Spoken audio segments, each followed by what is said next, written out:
এখান থেকেও টাকা পয়সা জোগাড় করতে কিনছে তো, হঠাৎ করে পে কমিশনের রিপোর্ট পেলে বেশি বেশি কিনে ফেলবে সেটা তো না। যে ধরনের প্রস্তাবনা থাকছে তাতে কি সরকারি কর্মকর্তা কর্মচারীরা সন্তুষ্ট হবে?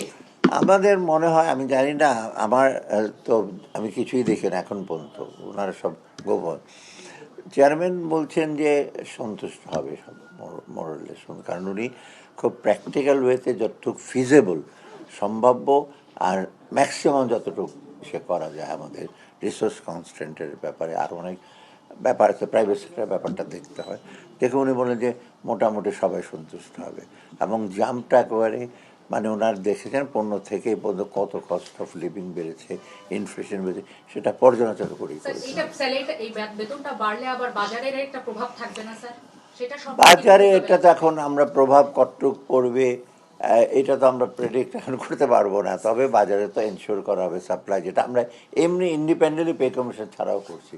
লোকজন আসলে যাই পেয়ে থাকুক, তবু যেখান থেকেও টাকা পয়সা জোগাড় করতে কিনছে তো, হঠাৎ করে পে কমিশনের রিপোর্ট পেলে বেশি বেশি কিনে ফেলবে সেটা তো না। এখন আর কিচ্ছু বলা না। ধন্যবাদ। স্যার আমার একটা ছোট্ট প্রশ্ন, সেটা হচ্ছে স্যার এই যে স্যার টাকাটা যদি বেড়ে যায় স্যার, এটা কি পরবর্তী সরকারের উপর স্যার একটা বার্ডেন হবে কি স্যার? সেটা যেটা হিসাবে পরবর্তী সরকার কী করবে, পরবর্তী সরকারের ডেফিনেটলি দায়িত্ব নিতে হবে। তো আমরা যেটা এসব বলে যাব বা ইসে করে যাব, শুরু করবো বা ইসে করে, এটা কিছুই বলবো না। আপনারা দেখবেন পে কমিশন পেলে এটাই তো বড় একটা, 1 লাখ কোটি টাকার মতো প্রায় লাগতে পারে, 70-80 হাজার কোটি টাকা। এটা কি পরবর্তী সরকারের উপর বার্ডেন হবে কিনা? 1 লাখ প্রায় বাজেটে প্রায় 5-6 যেই সরকারই আসুক কোনো একটা পার্টিকুলার রিফর্ম বা এত বড় পদক্ষেপ নেওয়ার ডেফিনেটলি, যেটাই আমি আগেই বললাম যে আর্থিক সংশ্লেষ থাকবে, সেটাকে সরকারে আবার জানবে যে কীভাবে এটা ইসে করা যায়, কিভাবে করবে, কিভাবে এসে করতে, সেটা ওদের উপরে। আমার এটা কারণ এটা করা হচ্ছে সবার ইসের জন্য, একটা ফেল্ট নিড, অনেকদিনের একটা ইসে ছিল, দরকার ছিল। এখন যদি তারা যদি মনে করে এটা করবে না, সেটা তাদের ব্যাপার।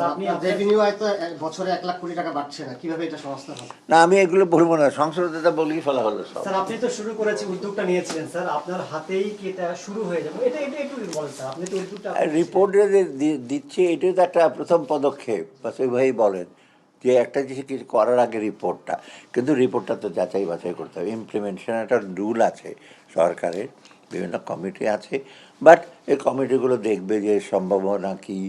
তারপরে এখানে আবার 3টা ব্যাপার আছে, জুডিশিয়াল একটা আছে, ডিফেন্সের একটা, সিভিল, এটা রিকনসাইল করতে হবে না, এটার মধ্যে তো আবার ইসে থাকা ঠিক হবে না। 20 দিন আপনাদের আছে স্যার, আপনি যদি শুরু করে দিতে পারবেন। না 20 দিন আমাদের করতে হবে কেন, ইমপ্লিমেন্টেশন তো করবে আপনার সরকার রুল অনুযায়ী।